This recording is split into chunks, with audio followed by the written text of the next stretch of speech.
Hello, Good welcome, morning. Roddy Elias, guitarist, improviser, composer, educator. And I'm so happy you agreed to speak with me on the series.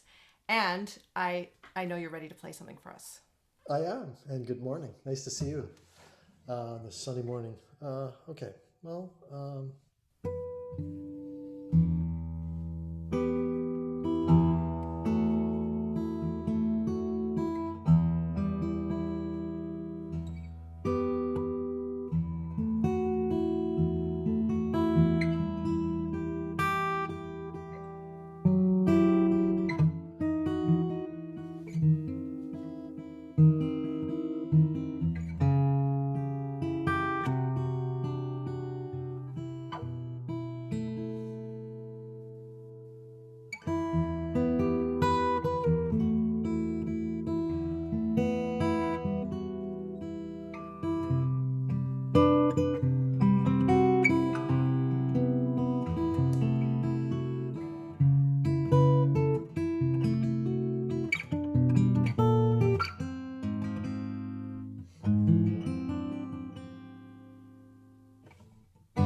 Just hanging there at the end. Oh, gorgeous. Thank you.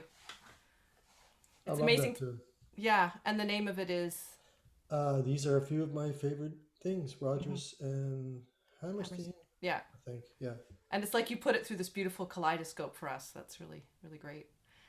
Can you say a little bit about that beautiful instrument you're playing on? I sure can.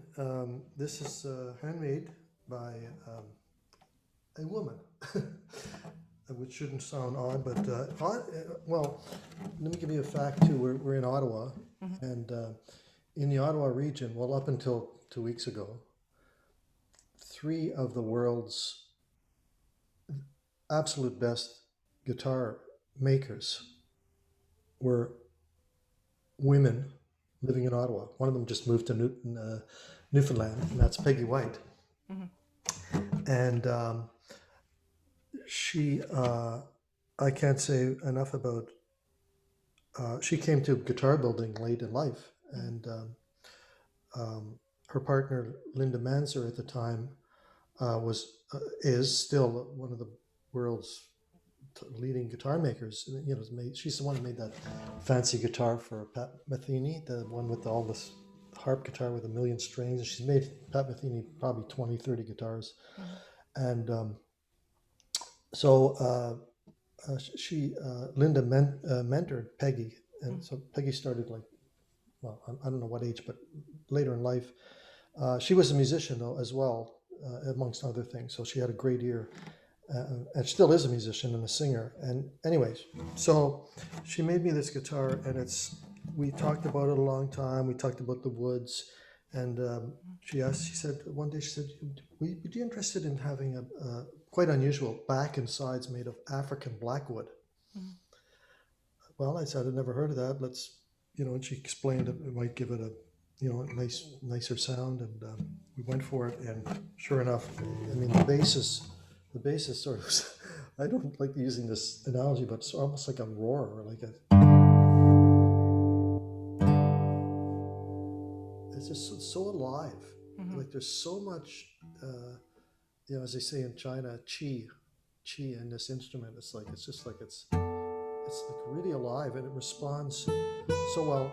We had to work on getting the action, because a lot of time people who play these kinds of guitars are playing, folk music or something, and I'm trying to play Bach and stuff on it. So I need an action a little bit more friendly, but without compromising the sound, which was, and she worked with me, and we got it to my picky specifications. Mm-hmm. And she's just brilliant. I can't say enough. And I'm going to get her to make me a 7-string guitar. Mm-hmm. Yeah. Well, Anyway, with the for seventh, people interested out there, there's a 3-year waiting list now. So we'll have a link to her website in the description of this video, great. as well as Yeah. all your projects. Yeah. You mentioned you practice Bach. I know you do that a lot. So you really do straddle the jazz and classical worlds, especially as a composer.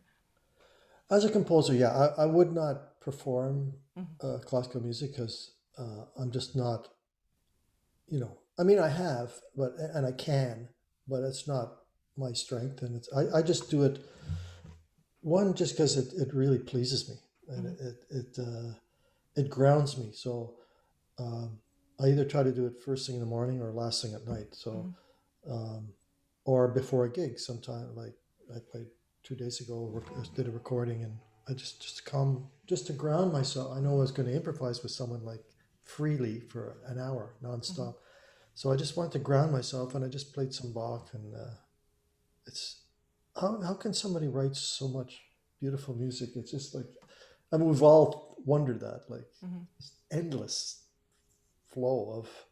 So yeah, it's particularly Bach, and I like listening to and studying a bit, like different composers. Right now, I'm back to Ligeti, who was a big influence on me when I was a music Mm-hmm. student, and I'm just taking, the piano studies, and I might just take, 2 bars and look at it and try and play some of the voicings, and then see how I might use those principles Mm-hmm. slowly. Um, yeah, yeah, so, and Ravel and Mm-hmm. studying those. Yeah, so I more study them from a compositional point of Mm-hmm. view than to perform them. Although I love trying to play Mm-hmm. that music. I think a lot of the most interesting musicians like yourself have a pretty interesting path the way they developed musically. So can you speak to that, like your early days on the road with rock band in California and different stuff you've done? Yeah, well, even before that, okay, so yeah, I mean, I went through a lot of different styles. Mm-hmm. When I was young, I didn't, I didn't start playing guitar till like 12 or 13, and I did not come from a musical house, Mm-hmm. right? There's nobody played instruments or sang, although my cousins sang. I had my cousins, first cousins, and they all sang and played things. Um, but for a year, we were in transition, moving, and we ended up in this. Those apartment buildings that have walk up 3 floors, right? And Mm-hmm. there's three of those apartment buildings in the sort of enclave, right? Mm-hmm. And in about 5 or 6 of those units were guitar players.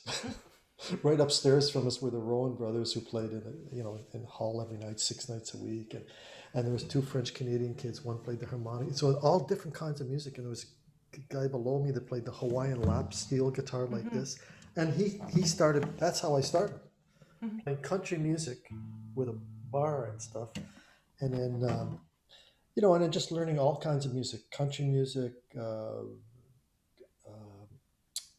pop music, and so on. And then when the Beatles came out in the 662, I guess, I went and I bought the record at the Treble Clef on the mall, and within 2 weeks I knew all the songs, Mm-hmm. and uh, and then so we had a band in high school. We played the Beatles songs and Rolling Stones and stuff for a year, and then this musician from Barbados came, Lew Kirton, and he was an incredible R&B singer, like really great. And he auditioned a bunch of bands, and he decided to choose us. So we became the Lew Kirton Soul. We played R&B for 3 years, Mm-hmm. and I think that was really. Meanwhile, I'm taking classical guitar lessons and Mm-hmm. reading lessons because I could play by ear, and also trying to learn jazz tunes like the stuff like that on my own. Not really understanding what jazz was, but liking the tunes Mm-hmm. and not the heavy, not Charlie Parker or anything. I didn't hear Charlie Parker till later.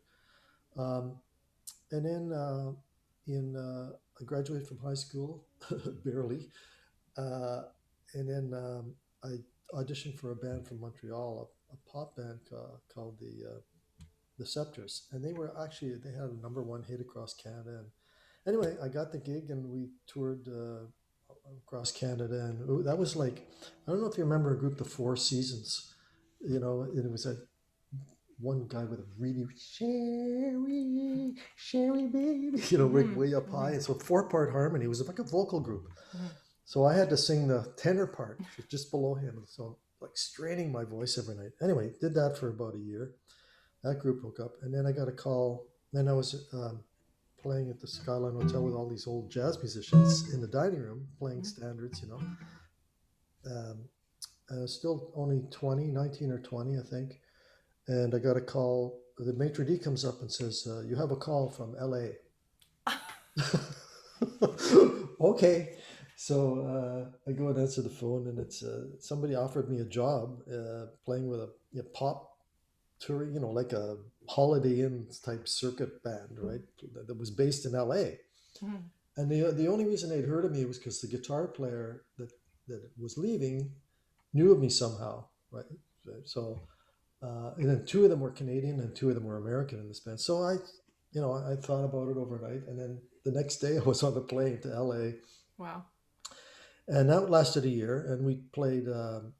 I wasn't fond of the music. It was like real middle of the road. I couldn't stand it. But I mean, I was making pretty good money, and seeing all over the states. Mm-hmm. From California up the coast, up to Alaska, and all through the Midwest, and a bit in Canada. So that was nice. Um, and incidentally, on both of those touring things, I'd spend my days practicing. Right. Mm-hmm. On the first gig, I shared a room with the drummer. He'd watch soap operas all day with his drum pad, and curl his hair. So I'd go in the bathroom and turn on the fan so I couldn't hear him Oh when I man. practice. And so I missed a lot of travel. anyway, so yeah, the very eclectic thing, and then came back to Ottawa, and luckily started finally mixing with musicians that I wanted to play with jazz music, older music, all older, and was mentored that way by on the gig, Hmm. learning playing. I was lucky to land a gig that lasted 3 years, 6 nights a week, playing with people that were twice my age, and they were great players. And I'd come home every night and I sound horrible. And I'd practice literally till the sun came up. And then I'd sleep till, and then one day, I didn't know what to practice in those days. Like jazz, there was no jazz pedagogy. You just learned by, copying records and Hmm. listening. But also, I mean, you had to learn the instrument. So, I thought, well, okay, on the guitar, I've got to learn how to play every scale from every finger and every position and this and every arpeggio. And I've developed this really good technique. And it was like too much because, and one day I asked this older musician, Norm Clark, I said, well, I didn't ask. I said, Norm, I said, the more I practice, the worse I sound, because I was practicing all these things and then plugging them in to improvise. So it sounded like scales and arpeggios, right? Yeah, yeah. And so he looked at me and said, well, stop practicing. So that's it. And meanwhile, I'm always playing classical guitar. And so, yeah, it was like to me, like, and lucky enough in those days to, when I was in high school, to go to the Hibou coffeehouse here Hmm. and hear like a real eclectic mix of music. No classical music there, but there was some incredible, like Joni Mitchell came by as a single folk singer. Hmm.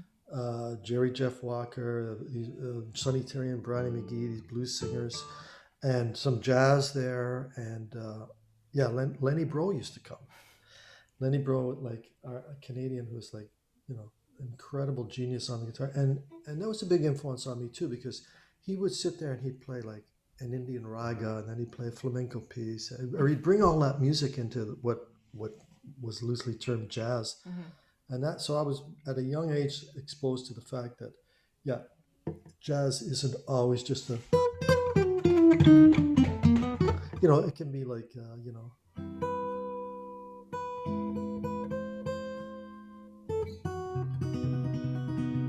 all kinds of things in there, and then he started doing these flamenco techniques.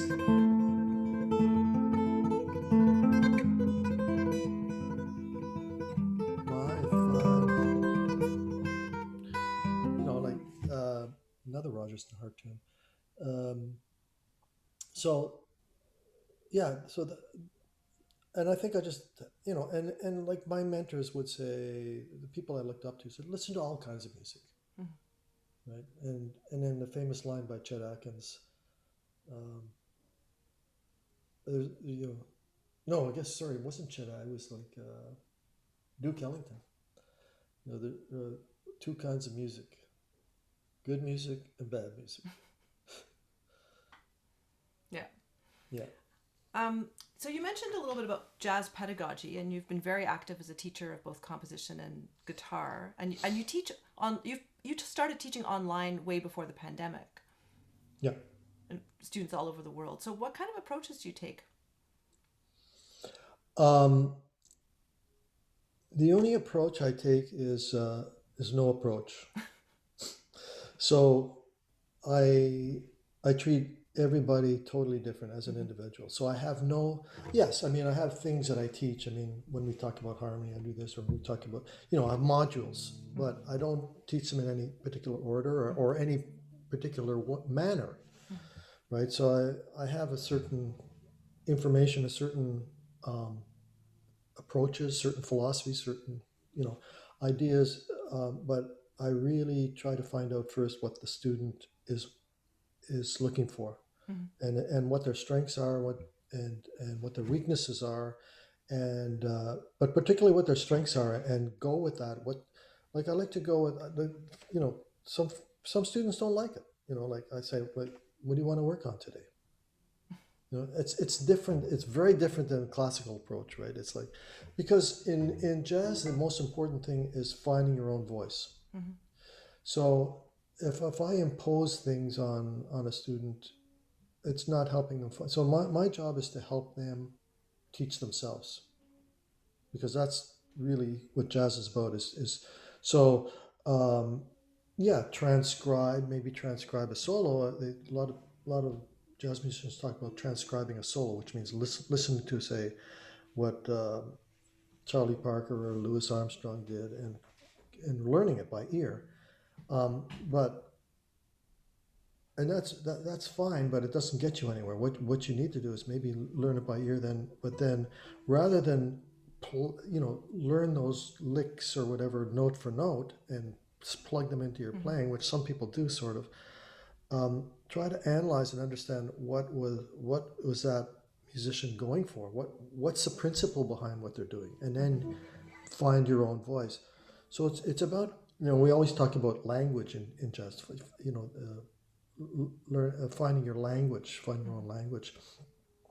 But it's about finding your own language, not using somebody else's language. But you can use somebody else's language and then twist it to make it your own language. So it's just like reading a lot of books, and then getting used to how sentences work and everything without copying the sentences verbatim. Gets distilled. Yes.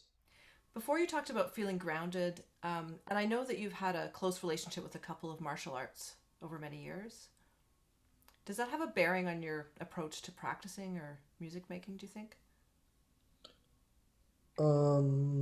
Yeah, I think, what I've noticed over the years is that martial arts and music are basically just different manifestations of the same pursuit, and that's the pursuit of grounding, getting inside yourself, getting outside yourself, connecting with the outside world, connecting with the inside world, and different approaches to doing that. There are some martial arts that actually have music in them, like drumming with and rhythm and flow. To me, the big connection is, especially with improvisation, is flow, flowing. So rather than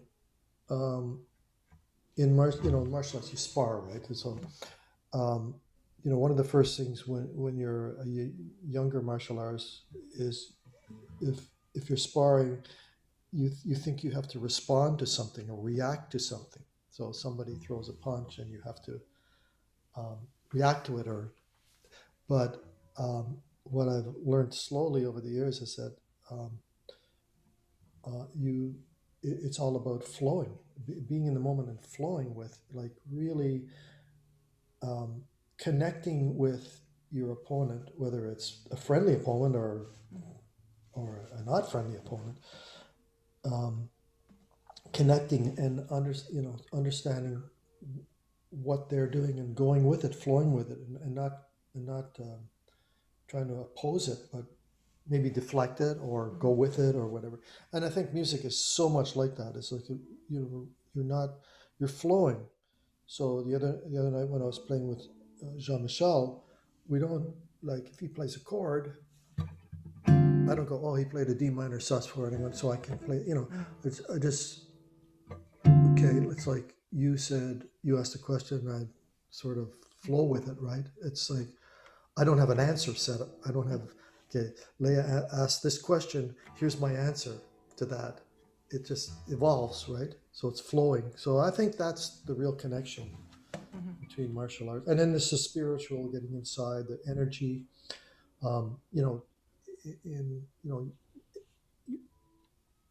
External energy comes from internal energy.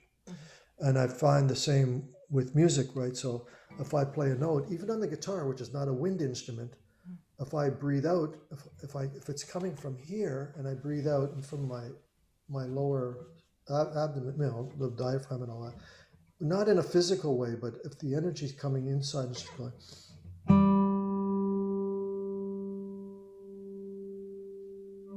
So I'm hearing it in here, and I'm feeling it here, and I'm feeling it here. So 3 levels: the gut, the heart, and the head. And it's exactly the same with martial arts. Well, that's where that idea comes from, I think, for me.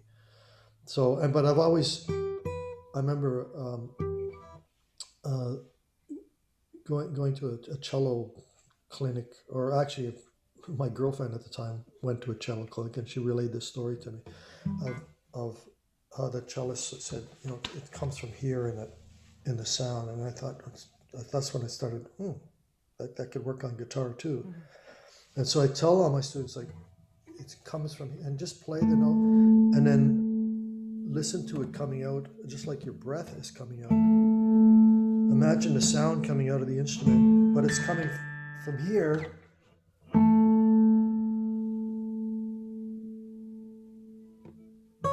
Rather than just going. I mean, I could hear the difference there. Mm-hmm. One is like just superficial. And so I guess in martial arts, it's like, okay, here's a punch. There's, I've done all the body mechanics, but now it's coming from inside, and everything's relaxed and joined and connected, and I'm just projecting with my mind, and it's there. It's like it's projecting. So projecting out with your mind.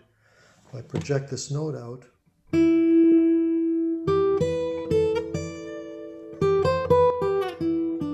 if I just think of it going to you, or going to this microphone, rather than just playing the note.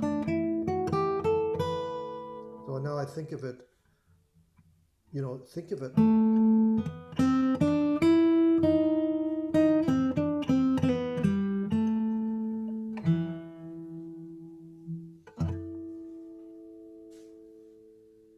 So, in the last few months, I've been able to listen to you perform live with other jazz musicians. Do you want to talk about that? How that's been possible during our lockdown? Oh, you haven't been, or you have? I have been. I have heard you. Yeah. On the Sync Space. Mm-hmm. Yeah. Well, Adrian Cho, who's a local musician and scientist and brilliant person, came up with this brilliant idea of separating the video and the audio, and so that you could actually play with musicians, ideally in the same city, but in different locations, and without any latency.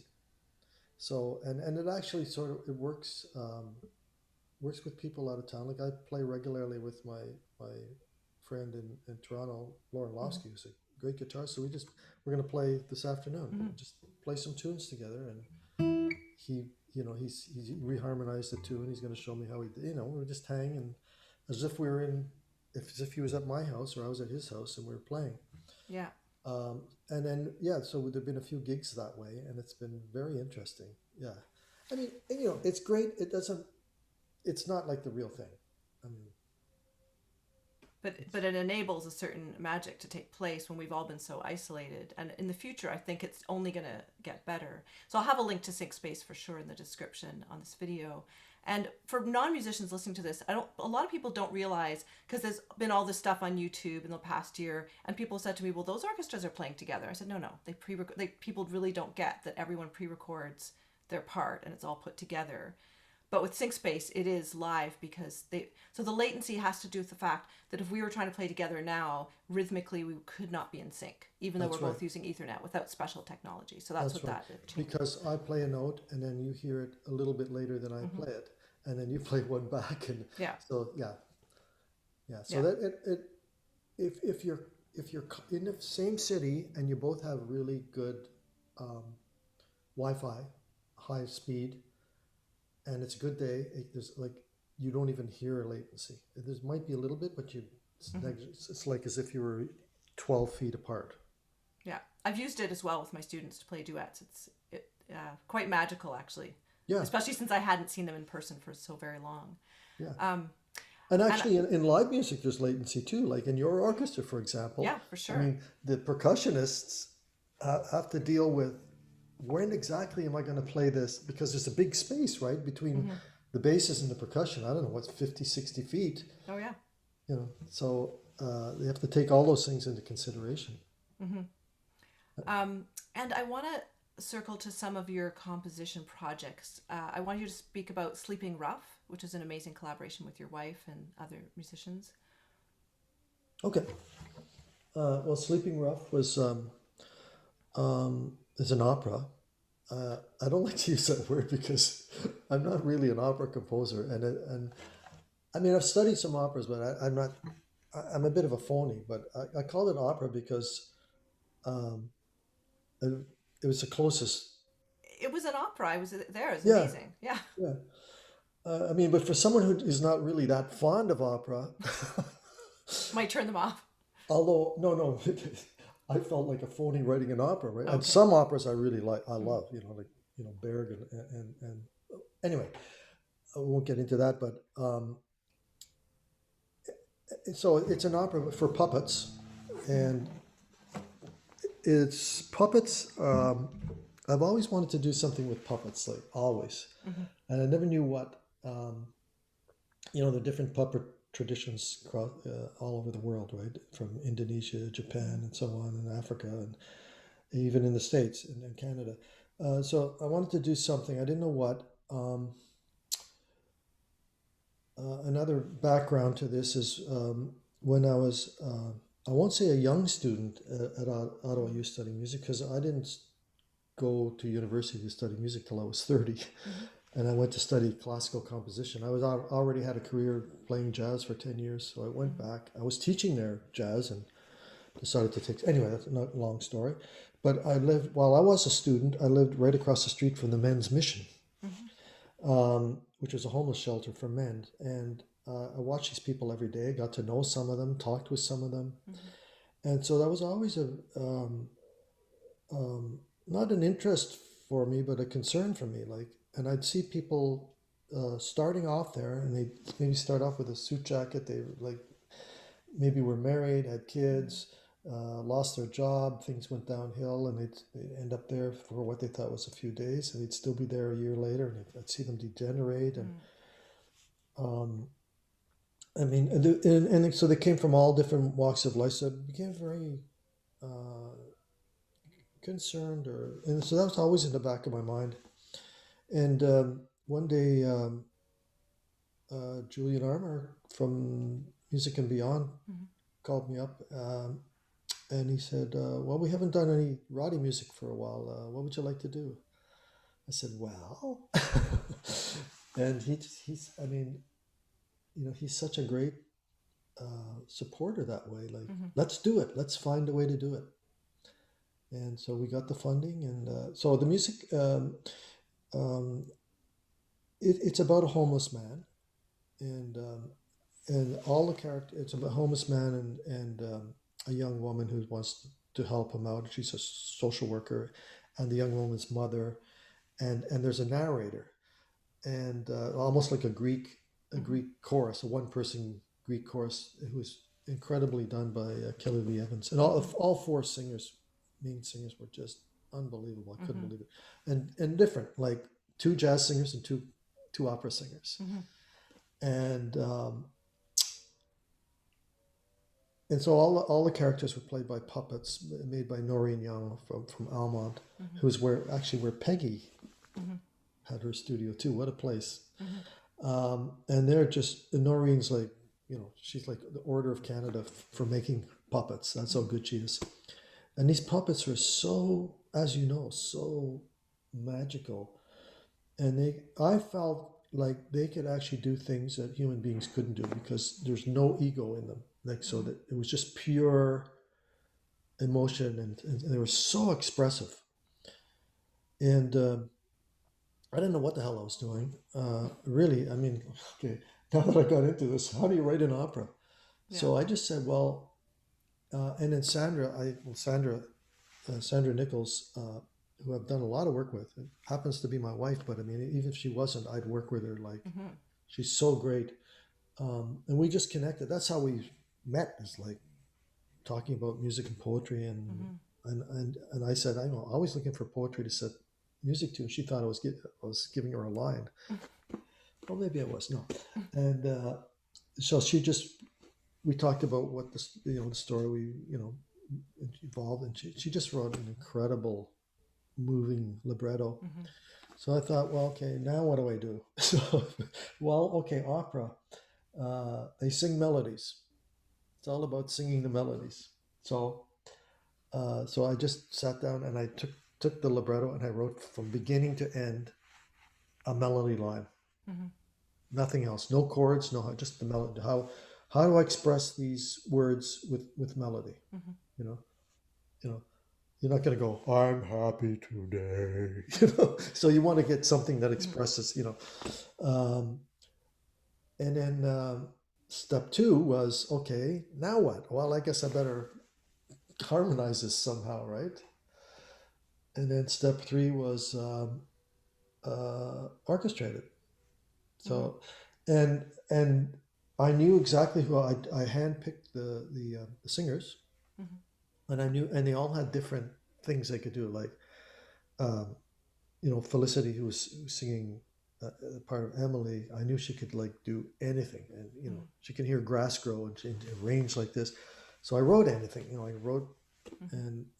and so on, and um, so that luckily worked for me too. Just like writing for the for the singers, for the people. So it came together. I mean, it was really teamwork. I mean, yeah, I'm proud of my writing, the work I did, but every they say the chain is as strong as the weakest link. There was no weak links at Mm-hmm. all. Like the puppet making, the musicians, the conducting, Matthew Larkin, um, and the singers, the stage people. Everything was like everybody was like just amazing. So uh, yeah, it worked, and Mm-hmm. yeah, So when you're writing music, are you using a keyboard? Are you using MIDI? Or is it pen and paper? pencil and paper. Yeah. Um, and I usually have my guitar in my hand, Mm-hmm. um, mostly because I mean I can sit down and write out of my head, Mm-hmm. but I find I'm just more secure with the guitar in my hand, Mm-hmm. right? So I might just fool around, and I might just I'm sort of like when I'm improvising, I might like uh, be singing the notes in my head, like ba da dee be da ba ba ba ba ba ba ba ba ba. So I connect that way, but so if I'm looking at the text and I'm saying, well, I'm doing that right now. I'm writing some songs, right? So Mm-hmm. I might just start.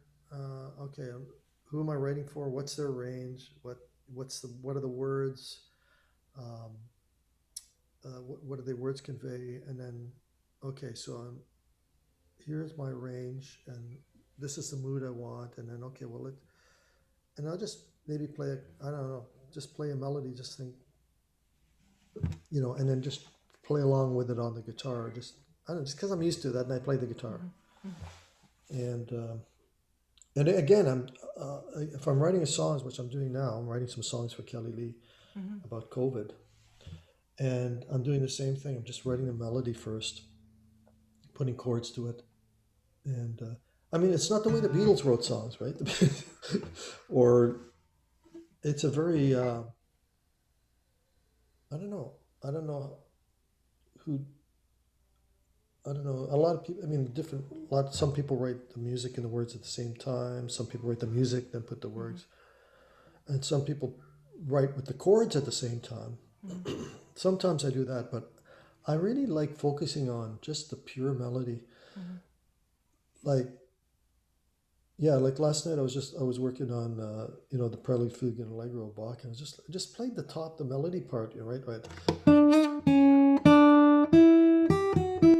whatever, it's like it's all the way through, and there's these sequences, and it's a fugue and everything, but the melody, I mean, it's like a song, or it's just like pure melody. Mm-hmm. So it's all, yeah, okay, it's a fugal, and there's all these things going on, but that's sort of secondary. Mm-hmm. Yeah, so So these songs you're writing, is Sandra involved with the lyrics at all? oh yeah, she Yeah. wrote a dozen poems or songs, and we both struggled with this because um, we're in the middle of the pandemic, and we're writing about the pandemic, Mm-hmm. and I'm finding, and she found too, like she's like usually like she can she works really fast. I work really fast. We both work fast. We both work together. Really, we flow. You know. But we've been struggling with this because I think because of the pandemic, we're not out mingling with people. I mean, you get energy from people. Even going to a restaurant. Like sometimes we go to a restaurant, and have a bit of wine, have a nice meal, come home, and then I feel like writing music. Like I'm charged up from the energy of people, right? Or yeah, you can get it from nature, and we go for nature walks and everything. But um, it's you really get energy from people, I think, and interacting and life experiences. So sitting in your room like for a year and a half, and then halfway through that trying to be inspired to write, it's really tough. So, but we're getting there. Yeah. Yeah. Well, this has been so inspiring, just the big range of your thoughts and feelings about music and your life and composition. I really appreciate you agreeing to speak to me today. Oh, thanks. Sorry, boy, I was really talkative this morning. Must have been the coffee. So thank you.